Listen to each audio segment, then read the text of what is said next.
Karen's voice is one of those voices that just goes right to your soul. It's arguably the most beautiful voice that anybody will ever hear. And that voice, that voice. Perfection is just about impossible, but that's always in my mind, There was a very loving, happy part to her, and then there was a kind of a darkness there. There's no way to be able to handle that kind of success. There was something about her that she didn't like about herself. I had no idea that I could do a blasted thing. She definitely battled her self-image. She never had a successful romantic relationship. Love is something that I think everybody in this world has to have, and without it, you're not worth anything. She was a very sensitive human being, and she was incredibly injured. No one really knew a lot about anorexia back then. It wasn't something that was really talked about. When I got sick, it scared the hell out of me, man. I said, whoa, down to the old 89 pounds there. My God, Karen, what did you do to yourself? You don't really know when you step over that line. How are you born with that kind of talent, that extraordinary genius talent, and then sabotage yourself? Maybe she never wanted fame. Perfection is a battle you'll never win. You can have fame and the most beautiful voice in the world and still feel a hell inside. I don't think Karen Carpenter's true story has really been told. You can't stop. The only way you can stop is die. We've only just begun to live.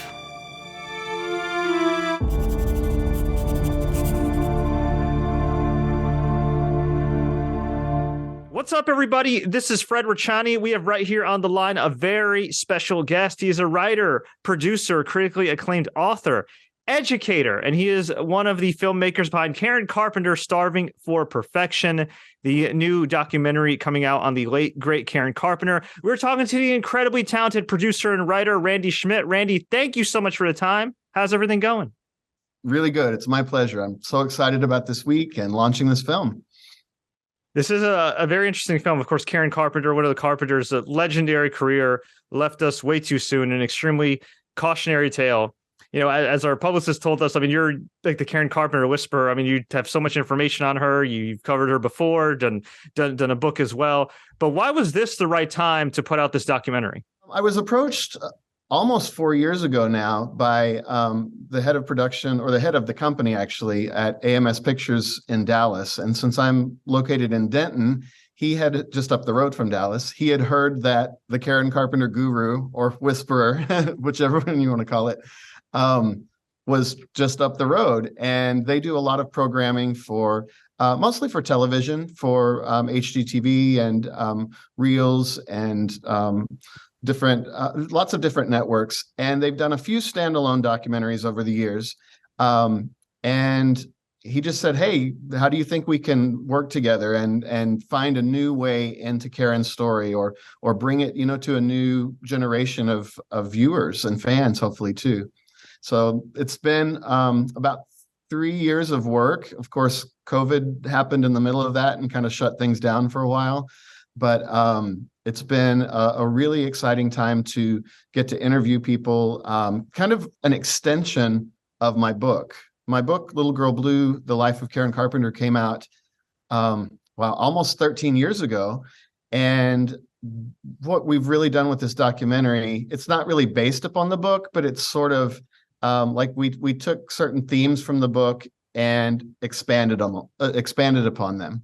And we have a nice group of people who both knew and worked with Karen in person, and then some others who were just inspired by her music. And it really comes together, I think, as a nice look at both her music and the legendary voice and musical legacy, as well as the troubles that she faced and unfortunately what took her from us. As an educator, somebody who works with kids, do you feel like this is kind of eerily relevant given the social media age we're in with TikTok and everything else? While the beauty standards have kind of become more open-minded over the years, it's still kind of a self-conscious world we're living in here. we've seen in this past week, I mean, the reaction to Madonna and at the Grammys, and people's focus on looks and on size and all of this really hasn't changed all that much over the years. I mean, I think we're maybe more accepting to, people like Lizzo and stuff have come in and made it, cool to be thick. And I do wish that Karen had lived during a time like that, because she was being bombarded from every side with, this is how you're supposed to look, this is how much you're supposed to weigh, and this is how you walk like a lady and talk like a lady. And she didn't fit into those expectations that were there for her. And I think that was a lot of what made her, feel like a misfit a lot of times.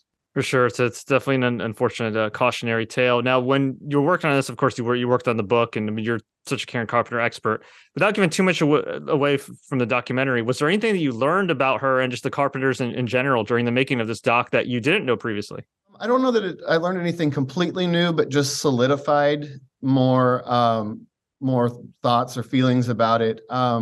We really focused a lot. I mean, and the fact that perfection is in the title. The goal for perfection from Karen, both in her music, which seems natural. I mean, they made these perfect overdubbed choral sounding recordings that were just unlike anything that had ever been heard before. And so there was an attention to detail to the point of obsession, I think, from both her and Richard.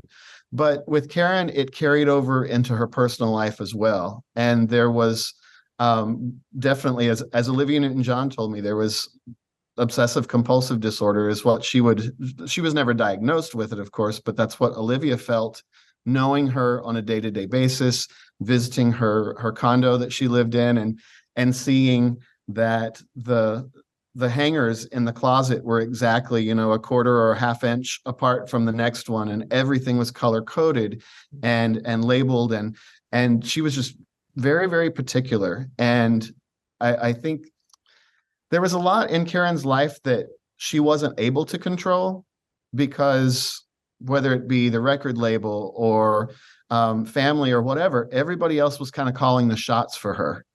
And this seems to be one way that she found that she could take control of something for herself.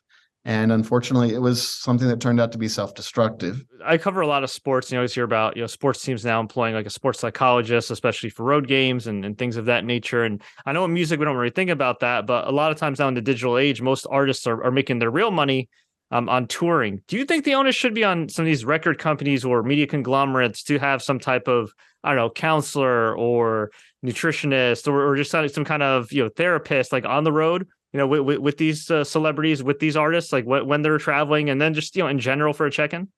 I haven't considered that before, but wow, it absolutely would make sense. And I think especially maybe even more now than in Karen's time, because, with back in the 70s, when they would do a concert review or something, you might have to wait days or weeks to read about it or to see how you did or whatever. Now everything is so instantaneous. I can't even imagine the added pressure if Karen had those same insecurities and been surrounded with paparazzi and with, all of the things that add to the stresses of that. So that's an absolutely great idea. And I think that most people probably don't think about it until it's too late, but it should be something that's more preventative for sure.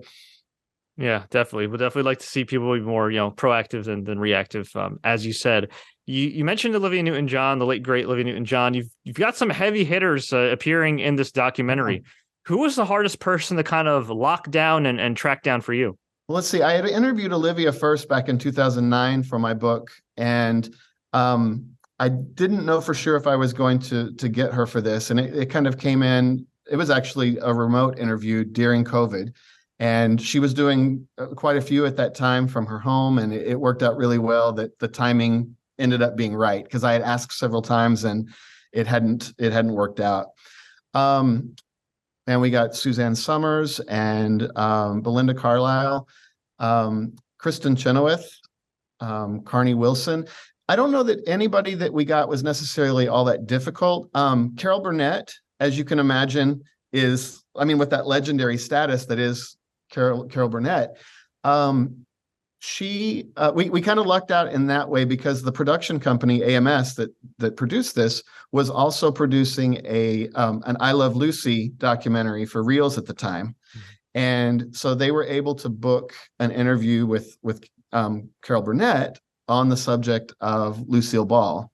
And then they were able to sort of tack on to the end of that a little mini interview about Karen. Because, Carol knew Karen and they were guests on her show and that kind of thing. But it wasn't enough for her to devote an entire, let's sit down for an hour and talk about the Carpenters kind of thing. But man, she loved Karen's voice, and she gets pretty emotional at times talking about what happened to her and what a shame that it was, and that Karen could still be here with us today if this hadn't have happened. So she was probably, I think, the biggest get in that way, and it was a little bit thanks to Lucy. Are you still in touch with any of Karen's relatives or distant relatives or anybody? Not so much relatives. I mean, really, their family was rather limited. And so it really is just Richard and his family now that are living. And we purposely didn't reach out to Richard for this. That was the goal, to make an unauthorized documentary.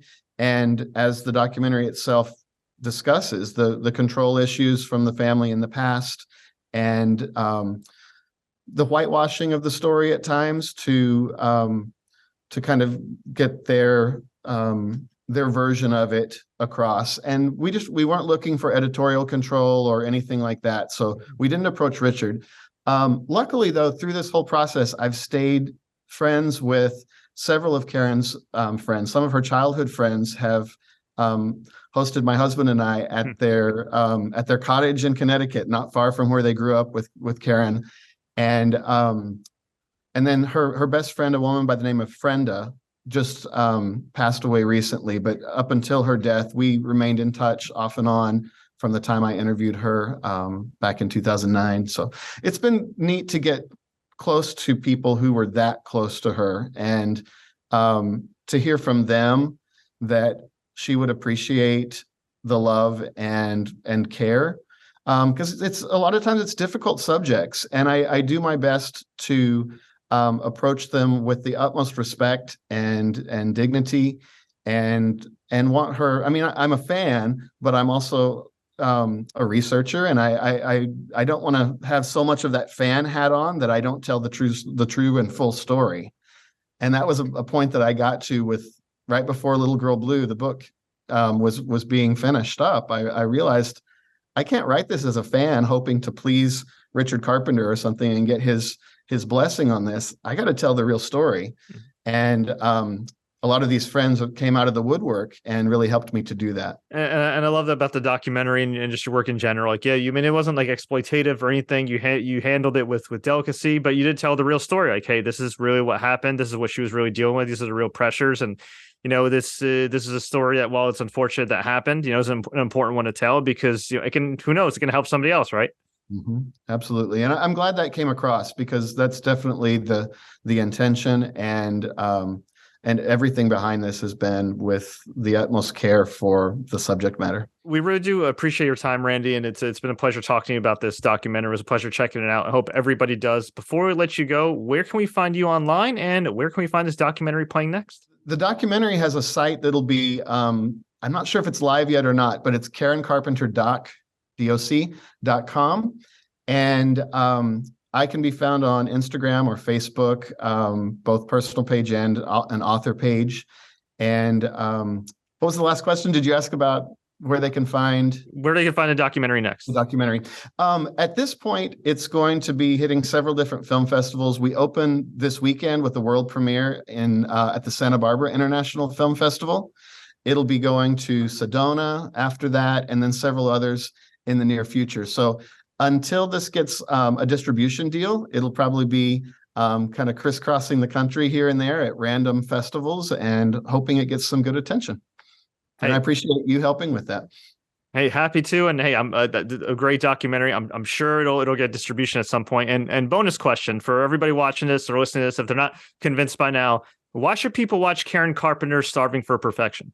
I think this is such a balanced look at both her life and music. You know, a lot of times we just get one or the other. We either get an all music documentary and don't learn that much about Karen as a person, or we get something that is so far in the other direction that it's sensationalized and exploitive in the way, you know, in terms of her eating disorder and that sort of thing. So I think, and I hope that it shines through in the documentary that this is a balanced look at who Karen was as an artist and as a person, and both the triumphs and the tragedies. And I think that's probably it. So I hope people take away from this.